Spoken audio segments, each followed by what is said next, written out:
Book of Job. It's a profound and very unique book in the Bible for lots of reasons. The story is set in a very obscure land that's far away from Israel, Uz. The main character, Job, he's not even an Israelite, and the author, who's anonymous, doesn't even set the story in any clear period of ancient history. This all seems intentional, though. It's like the author doesn't want us to be distracted by historical questions, but rather to focus simply on the story of Job and on the questions raised by his experience of suffering. The book of Job has a very clear literary design. It opens and closes with a short narrative prologue and then an epilogue. And then the central body of the book is dense Hebrew poetry, representing conversations between Job and four dialogue partners called the Friends. These conversations are then concluded by a series of poetic speeches given by God to Job. Let's dive in and we'll just see how it works together. The prologue introduces us to Job, and we're told that he's a blameless, upright man who honors God. He's a super good guy. And then all of a sudden, we're transported into the heavenly realms, and God is holding court with his staff team. It's a very common image in the Old Testament describing how God runs the world. And among the heavenly beings is a figure called the Satan, which in Hebrew means the accuser or the prosecutor. And it's like we're watching a court scene. God presents Job as a truly righteous man, and then the accuser challenges God's policy of rewarding righteous people like Job. He says, the only reason Job obeys you is because you bless him with prosperity. Let Job suffer, then we'll see how righteous he actually is. And then God agrees to let the accuser inflict suffering on Job. Now, it's at this point in the story that most of us go, what? Why did God do that? And then we assume that this book is going to answer that question, why God allows good people to suffer. But as you read on, the book doesn't answer that question. Nothing in the book ever answers that question. The prologue is setting up the real questions this book is trying to get at. Questions about God's justice and whether God operates the universe according to the strict principle of justice. And the response to those questions comes as you read through to the end of the book, not at the beginning. The ultimate reason for Job's suffering is simply never revealed. So the prologue concludes with a suffering and bewildered Job who's rebuked by his wife, and he's approached by three friends who are going to try and provide wisdom and counsel. Their names are Eliphaz, the Temanite, Bildad, the Shuhite, and Zophar, the Naamathite. They're all non-Israelites like Job. And they represent the best of ancient Near Eastern thinking about God and suffering and the human condition, and this moves us into the main part of the book. First, Job speaks. And this is how this section of the book works. First, Job is going to speak, and then they'll follow a response from a friend. Then Job will respond to that friend. Then another friend will respond to Job's response, and so on back and forth for 3 cycles. And this whole debate is focused on 3 questions. Is God truly just in character? And does God run the universe on the strict principle of justice? And if so, then how is Job's suffering to be explained? As we're going to see, Job and the friends, they're working from a huge assumption about what God's justice ought to look like in the world. Namely, that every single thing that happens in the universe should operate according to the strict principle of justice. So if you're a wise, good person and you honor God, good things will happen to you. God will reward you. But if you're evil and stupid and do sinful things, bad things will happen to you. God will punish you. Now, Job's constant argument throughout his speeches is this. First of all, that he's innocent, and so the implication of that is that his suffering is not a divine punishment. Now, we know from the prologue, both of these things are true. Remember, God himself said, Job is righteous and blameless. And so Job concludes his argument by accusing God. God either doesn't run the world according to justice, or even worse, God himself is simply unjust. The friends, on the other hand, they beg to differ. Their argument is that God is just, the implication being that God always runs the world according to justice in this way, and so they conclude by accusing not God, but Job. Job must have done something really, really bad for God to punish him like this. They even start making up possible sins that Job must have committed. Job protests to all of this. In fact, he gets so fed up with the friends that he eventually just gives up on them. He takes up his case directly with God.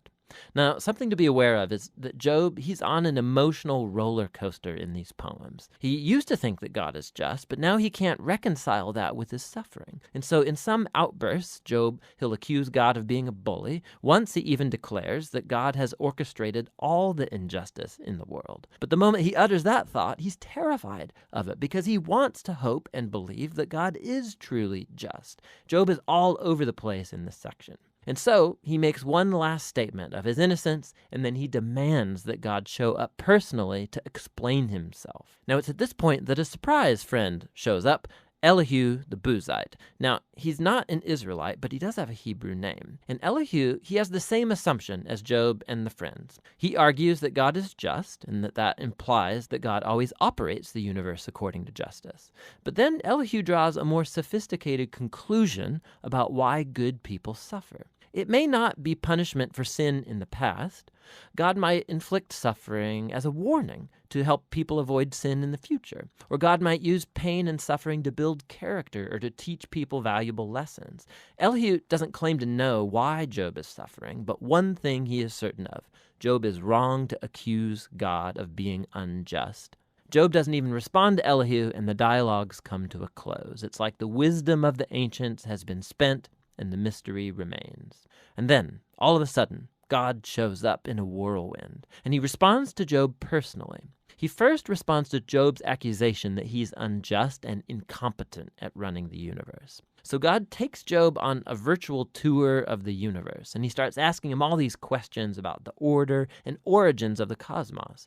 Was Job ever around when God architected the earth or organized the constellations? Has Job ever commanded the sunrise or controlled the weather? God has his eyes on all of these cosmic details that Job has never even conceived of. Then God starts going into detail describing the grazing habits of mountain goats and how deer give birth, or the feeding patterns of lions and wild donkeys. What's the point of all this? Remember the assumption of Job and his friends about what it looks like for God to run the world according to justice. Underneath that assumption is a deeper one, that Job and his friends have a wide enough perspective on life to make such a claim about how God ought to run the world. And God's response with this virtual tour, it deconstructs all of these assumptions. It first of all shows that the universe is a vast, complex place, and that God has his eyes on all of it, every detail. Job, on the other hand, has only the small horizon of his life experience to draw from. His view of the world is very limited.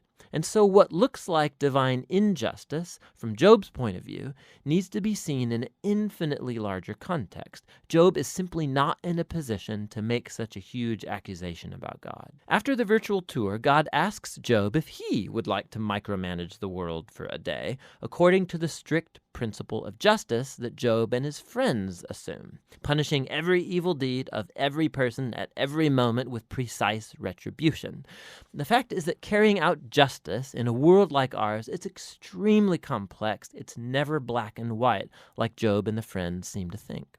Which leads to God's last point. He starts describing these two fantastic creatures, Behemoth and Leviathan, which some people think are poetic depictions of a hippo and a crocodile. But more likely, they refer to well-known creatures from ancient Near Eastern mythology that are used elsewhere in the Bible as symbols of the disorder and danger that exist in God's good world. These creatures, they're not evil. God's actually quite proud of them, but they're not safe either. The point is that God's world is amazing and very good, but it's not perfect or always safe. God's world has order and beauty, but it's also wild and sometimes dangerous, just like these two fantastic creatures. And so we come back to the big question of Job's suffering. Why is there suffering in God's world? Whether it's from earthquakes or wild animals or from other humans, God doesn't explain why. What he says is that we live in an extremely complex, amazing world that at this stage, at least, is not designed to prevent suffering. And that's God's response. Job challenged God's justice. God responds that Job doesn't have sufficient knowledge about our universe to make such a claim. Job demanded a full explanation from God, and what God asked Job for is trust in his wisdom and character. And so, Job responds with humility and repentance. He apologizes for accusing God, and he acknowledges that he's overstepped his bounds. Then all of a sudden, the book concludes with a short epilogue. First, God says that the friends were wrong, that their ideas about God's justice were just too simple, not true to the complexity of the world or God's wisdom. And then God says that Job has spoken rightly about him. Now, this is surprising because it can't apply to everything Job said. I mean, we know Job drew hasty and wrong conclusions, but God still approves of Job's wrestling, how Job came honestly before God with all of his emotion and pain and simply wanted to talk to God himself. And God says that's the right way to process through all of this, through the struggle of prayer. The book concludes with Job having his health, his family, his wealth all restored, not as a reward for good behavior, but simply as a generous gift from God, and that's the end of the book. So the book of Job, it doesn't unlock the puzzle of why bad things happen to good people. Rather, it does invite us to trust God's wisdom when we do encounter suffering, rather than try and figure out the reasons for it. When we search for reasons, we tend to either simplify God like the friends, or like Job, accuse God, but based on limited evidence. And so the book is inviting us to honestly bring our pain and our grief to God and to trust that God actually cares and that he knows what he's doing. And that's what the book of Job is all about.